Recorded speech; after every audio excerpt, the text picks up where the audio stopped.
धर्मेंद्र हम लोगों के बीच में नहीं रहे और आज उनके बारे में बहुत बातें होंगी, होनी भी चाहिए। कम से कम उन लोगों के बीच में जिन लोगों को 1960s 70s 80s में धर्मेंद्र ने सबसे ज़्यादा और सबसे रोबस्ट एंटरटेनमेंट दिया, बहुत सारी यादें दी।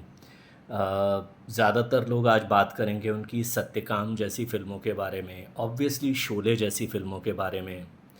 लेकिन अ, एक चीज़ जो मैं ऐड कर देना चाहूँगा अपनी तरफ से, मैं कहना चाहूँगा कि 1970s का जो सबसे बड़ा सितारा, ज्वालामुखी, सुपरस्टार जो भी आप बोलें, वो तो अमिताभ बच्चन थे ऑब्वियसली। लेकिन दो लोग जिन्होंने अमिताभ बच्चन को टक्कर दी, और एक इंसान जिसके बारे हम कह सकते हैं कि वो उनसे आगे भी निकला शायद कभी कभी, और इस बात को मीडिया ने कभी एक्नॉलेज नहीं किया।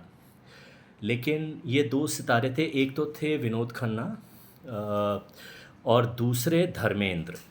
धर्मेंद्र ने शायद वो महारत हासिल की, वो शायद अकेले स्टार थे विनोद खन्ना के अलावा, जिन्होंने 1970s की कुछ फ़िल्मों में अमिताभ बच्चन को, चाहे वो चुपके चुपके हो, चाहे वो राम बलराम हो, चाहे ऑब्वियसली वो शोले हो, कई सीनों में वो अमिताभ से सीन खींच ले जाते थे। और ये कोई बहुत छोटा मोटा काम नहीं था। धर्मेंद्र बहुत बड़ी रेंज के एक्टर थे, जिन्हें बोलते हैं ना कंप्लीट रेंज सुपरस्टार्स। ये जो आजकल के बाइसेप ट्राइसेप वाले सुपरस्टार्स हैं, मैं उस तरह से नहीं जाऊंगा कि भाई आजकल के लोगों में दम नहीं है और उस ज़माने के लोगों को देखो, नहीं। लेकिन धर्मेंद्र से आप कॉमेडी, ट्रेजेडी, एक्शन, रोमांस, आप सब करवा सकते थे उनसे, और वो हर चीज़ में जम जाते थे। वो जो अपनी आज उनकी, जैसा मैंने कहा ना, उनकी सत्यकाम जैसी क्लासिक्स के बारे में, उनकी चुपके चुपके जैसी क्लासिक्स के बारे में, शोले जैसी फ़िल्मों के बारे में बातें होंगी। लेकिन अगर मुझे कुछ as a audience, as a Dharmendra fan, अगर मुझे कुछ याद हैं जहाँ मेरे को लगा कि हाँ, क्यों इस आदमी को एक्टिंग का इतना बड़ा पहलवान माना जाता है। 1970s के एंड में और 80s समानांतर सिनेमा, पैरेलल सिनेमा जब ज़ोर पकड़ने लगा, तो उसके एक बहुत बड़े पहलवान एक्टर आए, नसीरुद्दीन शाह। और कई लोग कहते थे कि एक्टिंग है तो नसीरुद्दीन शाह से देखो और इनसे सीखो, और ये हैं और वो हैं भी बहुत अच्छे एक्टर। लेकिन एक फ़िल्म आई थी गुलामी 85-86 में, और उसमें धर्मेंद्र और नसीरुद्दीन शाह के कॉन्फ्रंटेशन, उनके अभिनय द्वंद्व के, एक्टिंग टसल के सीन्स थे। और एक पर्टिकुलर सीन जिसमें धर्मेंद्र को वो बुलाते हैं कि वो सरेंडर कर दें, वहाँ पे वो धर्मेंद्र को बोलते हैं कि अब तुम्हारे पीछे कानून है और तुम्हें ये होगा जो भी। धर्मेंद्र बड़ा कैजुअली अपने कंधे पे राइफ़ल रख के, और धर्मेंद्र की वो जो एकदम ज़बरदस्त स्माइल थी, मतलब पत्थर पिघल जाएं उस स्माइल पे, वो उस स्माइल को देते हुए, अच्छा मैं बहुत डर गया ठाकुर। आप वो सीन देख लीजिए, गुलामी अभी भी यहाँ वहाँ पड़ी हुई है यूट्यूब पर।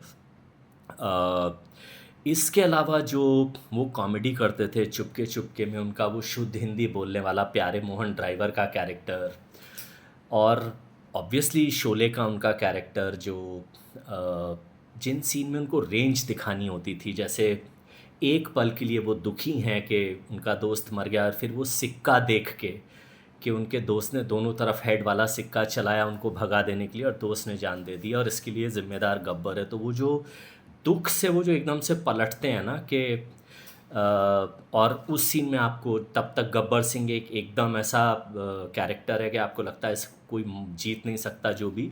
लेकिन वहाँ पे जो धर्मेंद्र ने जो एक्टिंग की है, तब आपको लगता है कि अब गब्बर भी गया। तो ये जो एक एक्टर की जो एक कैपेबिलिटी होती है ना, इसके अलावा जो एक और इसे कहकर मैं ख़त्म करूँगा, नहीं तो मैं तो शाम तक अब आज बात कर सकता हूँ धर्मेंद्र के बारे में। एक और मेरी फेवरेट फ़िल्म है यादों की बारात, जिसका वो टाइटल सॉन्ग भी है, यादों की बारात निकली है दिल के द्वारे। वो जब क्लाइमैक्स में आता है ना, वो जो 70s की लॉस्ट एंड फाउंड थीम वाली मूवीज़ होती थीं, उसमें मेरे दो फेवरेट सीन हैं। एक तो वो अमर अकबर एंथनी में विनोद खन्ना जो पिस्टल ढूंढते हैं, वो तो मेरे लिए नंबर वन सीन है lost and found theme scenes का।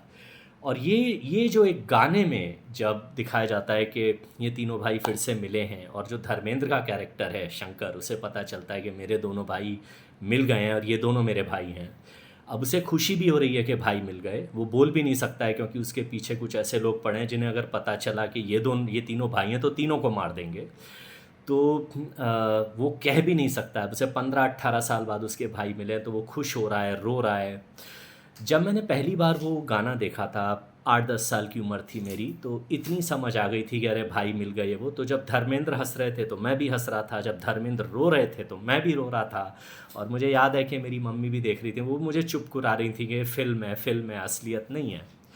तो वो धर्मेंद्र की वो कैपेबिलिटी थी, तो अ, अ, हम में से कई लोग जो उनकी फ़िल्में देख देख के, उनकी वो मस्ती कॉमेडी देख के, उनकी वो चक्की, आप ये सोचिए कि एक आदमी का डायलॉग, चक्की पीसिंग एंड पीसिंग, वो देश का प्रधानमंत्री अपने इलेक्शन में वोट जीतने के लिए यूज़ करता है। वो डायलॉग अब टीवी डिबेट्स में बार बार आ रहा है। तो ये एक एक्टर की कैपेबिलिटी है। मैं यही कह सकता हूँ कि वीरू से टक्कर लेने वाला ना कोई था, ना है, ना शायद आ पाएगा। ये धर्मेंद्र जैसे एक्टर ना 100 साल में एक बार आते हैं। तो हम में से आज कई लोग दुखी भी होंगे, थोड़ा सा होना भी चाहिए।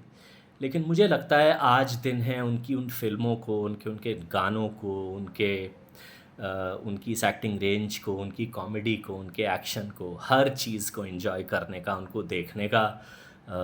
शायद मैं आज शोले भी देखूं, यादों की बारात भी देखूं। तो वीरू विल बी मिस्ड। आज एक अभिनय युग का अंत हुआ है, an acting era has ended. तो बस उतना ही, बाकी मैं क्या कहूँ। ऑलरेडी मैंने सोचा था 3-4 मिनट बोलूँगा, 7 मिनट के ऊपर बोल चुका हूँ। लेकिन आज वीरू के लिए दुखी मत होइए, वीरू को सेलिब्रेट करिए आज।